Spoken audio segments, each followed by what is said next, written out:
Hello citizens of the world, we are anonymous.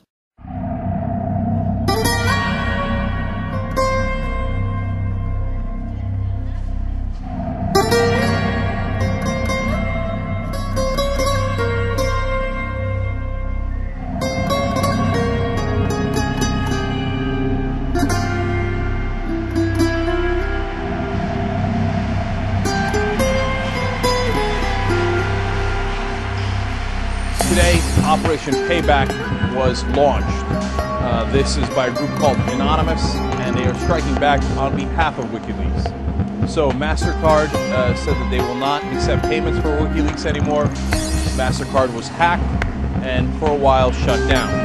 And they're apparently back up and running, and those battles continue.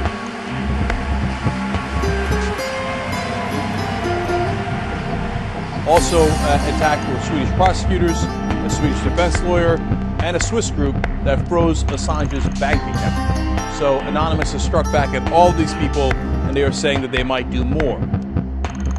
Dear brothers and sisters, now is the time to open your eyes. I have a question for you. United Kingdom, Danny Nightingale, SAS fighter, has been arrested because he took a single bullet home as a souvenir. He is being betrayed by the system he was fighting for. The United Kingdom politicians have no idea about what it is like to fight in the war. They are tucked up warm and safe in their houses and protection we pay as human beings, out of our taxes. Are you proud of how your government is acting? Also, we have a question for you, David Cameron.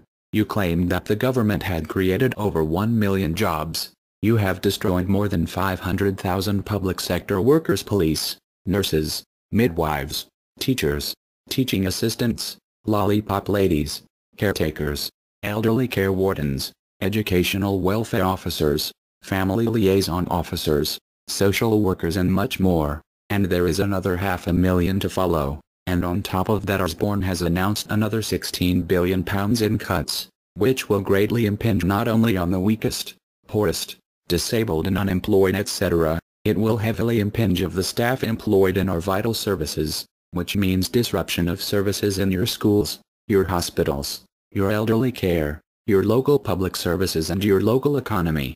Don't be taken in by Cameron and his lies and deliberate misleading and misrepresentation, and do not be fooled. Look at everything he and this lying hideous government say and understand it for exactly what it is: disinformation.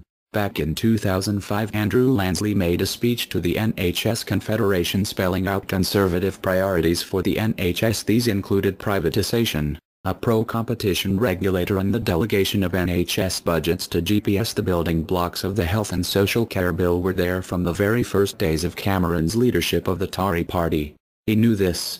Both he and Andrew Lansley had been planning the biggest reforms in the NHS in its 63-year-old history.